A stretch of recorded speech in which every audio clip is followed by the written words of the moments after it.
Shalom, apa kabar untuk kita semua?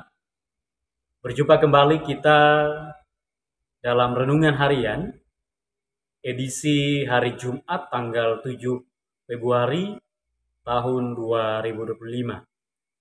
Adapun nas yang menjadi dasar untuk perenungan bagi kita, itu terdapat dalam kitab Bilangan, pasal 27, ayat 12 sampai yang ke-23. Saya tidak akan membaca secara keseluruhan dari ayat ini. Saya hanya membaca ayat yang ke-15 sampai 17 dan ayat 22 sampai 23. Di mana judul perikopnya yaitu Yosua menggantikan Musa. Firman Tuhan bagi kita demikian. Lalu berkatalah Musa kepada Tuhan, biarlah Tuhan Allah dari roh segala makhluk mengangkat atas umat ini seorang yang mengepalai mereka waktu keluar dan masuk dan membawa mereka keluar dan masuk, supaya umat Tuhan jangan hendaknya seperti domba-domba yang tidak mempunyai gembala. Maka Musa melakukan seperti yang diperintahkan Tuhan kepadanya. Ia memanggil Yosua dan menyuruh dia berdiri di depan imam Eleazar dan di depan segenap umat itu. Lalu ia meletakkan tangannya atas Yosua dan memberikan kepadanya perintahnya seperti yang difirmankan Tuhan dengan perantaraan Musa. Adapun tema dalam renungan ini, saya membuatnya dengan judul yaitu pemimpin yang dipilih Tuhan. Bapak, Ibu, saudara-saudari yang terkasih di dalam Yesus Kristus, pada bagian renungan ini, mari kita belajar dari firman Tuhan yang terdapat di dalam kitab Bilangan ini, terutama berkaitan dengan pemimpin yang dipilih oleh Tuhan. Kita boleh belajar dari seorang Yosua ketika ia dipilih oleh Tuhan untuk menggantikan Musa. Di sini ada beberapa bagian yang boleh kita dapatkan dalam pembelajaran ketika melewati kehidupan Yosua. Yang pertama, pemimpin yang dipilih oleh Tuhan, yaitu pemimpin yang tidak instan. Ia dibentuk dan ia boleh belajar dari suatu proses ketika masih di Mesir dalam perjalanan 40 tahun di padang gurun. Dan barulah ia mendapatkan mandat untuk menggantikan Musa. Yang kedua, pemimpin yang dipilih Tuhan, yaitu pemimpin yang mau selalu belajar, terutama kepada mentornya sendiri. Apa yang boleh dikatakan dan diingatkan oleh Musa kepada Yosua, Yosua selalu mengikuti perkataan itu.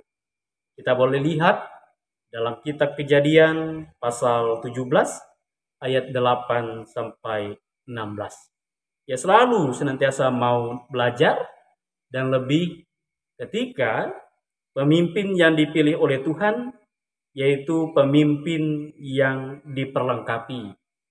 Sehingga ketika ia menjadi seorang pemimpin, ia sungguh mampu untuk mengemban tugas itu. Yang selanjutnya, pemimpin yang dipilih Tuhan ialah pemimpin yang setia kepada firman Tuhan itu sendiri. Ia memberlakukannya.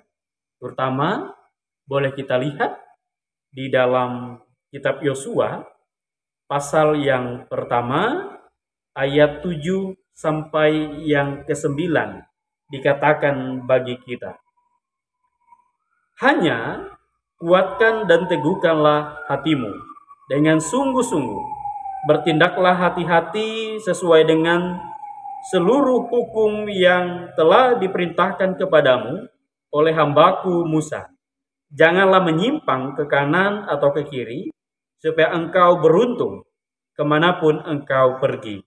Janganlah engkau lupa memperkatakan kitab Taurat ini, tetapi renungkanlah itu siang dan malam, supaya engkau bertindak hati-hati sesuai dengan segala yang tertulis di dalamnya.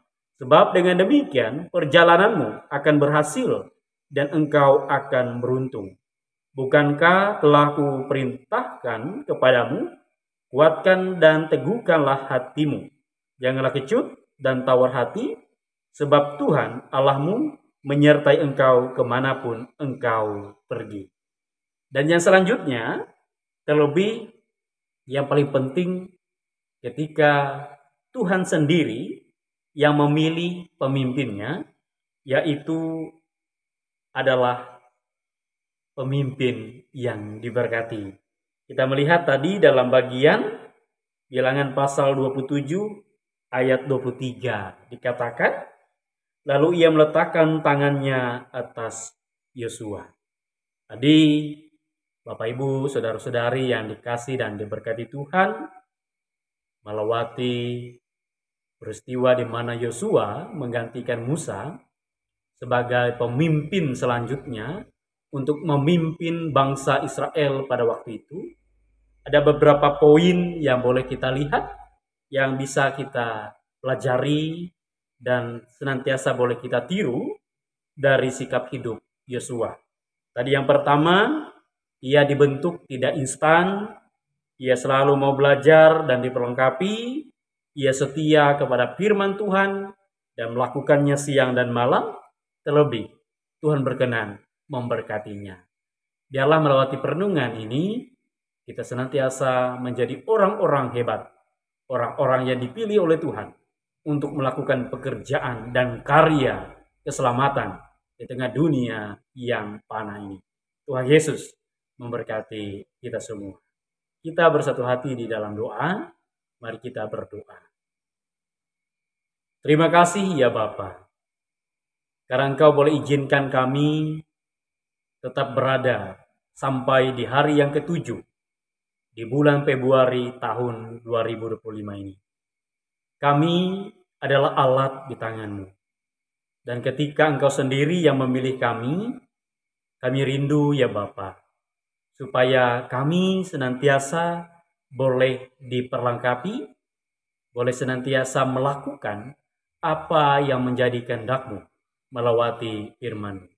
Dan kami percaya ketika Tuhan sendiri yang mengutus kami dalam setiap situasi, keadaan, dan tantangan, kami bisa karena Tuhan yang menyertai kami. Terima kasih Bapa, inilah kami pada saat ini. Biarlah renungan ini senantiasa menghidupkan iman kami. Di dalam nama Tuhan Yesus Kristus kami berdoa. Amin. Sampai berjumpa dalam renungan yang selanjutnya. Tuhan Yesus memberkati kita. Shalom.